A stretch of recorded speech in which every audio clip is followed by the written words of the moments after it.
Variação linguística, por si só, pode ser definida como as diversas formas como elementos de uma língua podem se apresentar em uma situação de uso. É a capacidade que a língua tem de se transformar, de se adaptar de acordo com alguns componentes. Logicamente, essa definição não é complexa e nem de difícil entendimento, mas só jogar ela, sim, deixa as coisas muito vagas, então dá para aprofundar um pouco mais nesse assunto. De onde vem a variação linguística, quem definiu ela, quando definiram ela, entre outros aspectos. Se for pra gente se aprofundar em variação linguística, é inevitável a aparição de alguns nomes da história aí, tais como Ferdinand Saussure, um linguista e filósofo suíço. Ele, em suas teorias e estudos, por meados de 1890, vai definir a língua como oposta à fala, sendo a língua o principal objeto da linguística. Para ele, a língua é o sistema subjacente à atividade da fala, mais concretamente é o sistema invariante que pode ser abstraído das múltiplas variações observáveis da fala. Traduzindo o que ele falou só que num português mais claro, a língua é o sistema fundamental por trás da maneira como falamos. É o conjunto de regras que permanece constante mesmo quando a gente nota diferentes formas de falar. Não sei se ainda tá difícil de entender, mas tem um cara chamado Marcos Bagno, linguista e escritor brasileiro, que propôs uma metáfora considerada coerente para essa visão. Debaixo do guarda-chuva chamado língua, no singular, se abrigam diversos conjuntos de realizações possíveis dos recursos expressivos que estão à disposição dos falantes. Acho que deu para entender bem, né?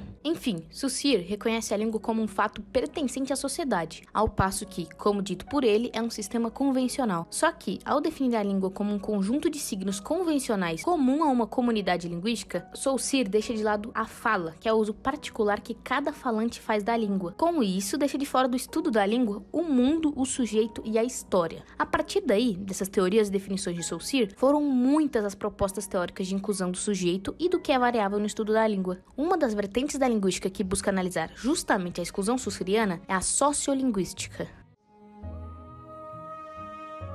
Uma língua viva muda constantemente, até porque a língua existe pelo fato de que existem pessoas que pensam, agem, comunicam e se expressam por meio dela. A sociolinguística estuda justamente a língua em movimento. Ela, como ciência, surge em meados da década de 1960 nos Estados Unidos. Muitos cientistas decidiram unir a língua e a sociedade, vendo-as como inseparáveis. A sociolinguística serve para explicar o funcionamento da língua, como ela é composta, e explica como a linguagem humana funciona. Estuda também como são as línguas em particular, um estudo voltado para o uso concreto da língua. Ela defende o tratamento das línguas sem que haja preconceito algum, pautado em situações de uso. São 3 os princípios da sociolinguística. A mudança é inerente à língua, isso quer dizer que toda língua muda, o que pode ser motivado por fatores linguísticos ou extralinguísticos. Um sistema linguístico atende funcionalmente às necessidades de sua comunidade. Isso significa que não existem línguas piores ou melhores, primitivas ou modernas, existem línguas diferentes. A língua não é ingênua, ela está a serviço de uma função ou de alguém. Um dos precursores da sociolinguística é William Labov, um linguista estadunidense que desenvolveu diversas teorias de suma importância para a concretização de algumas definições linguísticas. Labov, em 1964, desenvolve a teoria da variação linguística, na qual, tendo base na sociolinguística, define a língua como heterogênea e de caráter social. Quando Labov define a língua como heterogênea, ele entra em contrapartida com o Saussure, que, se você prestou atenção, define a língua como algo homogêneo e comum. A sociolinguística variacionista, fundada por Labov, promoveu a articulação entre a língua e a sociedade,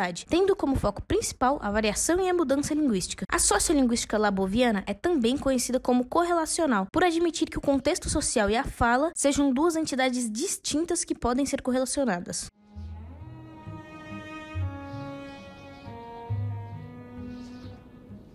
Agora que temos uma boa base, a definição de variação linguística parece não ser mais tão vaga. As variações linguísticas ocorrem porque vivemos em uma sociedade complexa, na qual estão inseridos diferentes grupos sociais. Variedade linguística é um modo de falar em uma língua. Todos falamos o português brasileiro. No entanto, ele se segmenta em vários critérios: geográfico, social, profissional, dentre outros. Há características que diferenciam a fala de um grupo social de outro. Por exemplo, a fala de vários advogados é diferente da fala de padres. Por isso existe a variedade. Para variedades linguísticas de cunho social é dado o nome diastrático. O que é diastrático? Este tipo de variação ocorre em virtude da convivência entre os grupos sociais, seja por idade, seja por sexo, por classe social ou por qualquer outra categoria social presente na convivência dos seres humanos. Tipo quando você conversa com alguém que tem uma grande diferença de idade em relação a sua, como seu avô.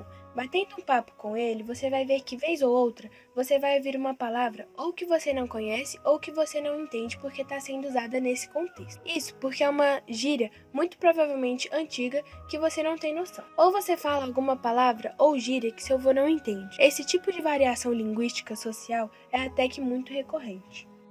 Agora, variações dependendo do sexo, eu particularmente acho que seja a que possui mais exceções. Mas de qualquer maneira, a forma dialética que um homem e uma mulher conversam costumam ter padrões diferentes, apesar de hoje serem bastante semelhantes dependendo do contexto. Um grupo de mulheres conversando costumam ter um vocábulo bem diferente de um grupo de homens conversando.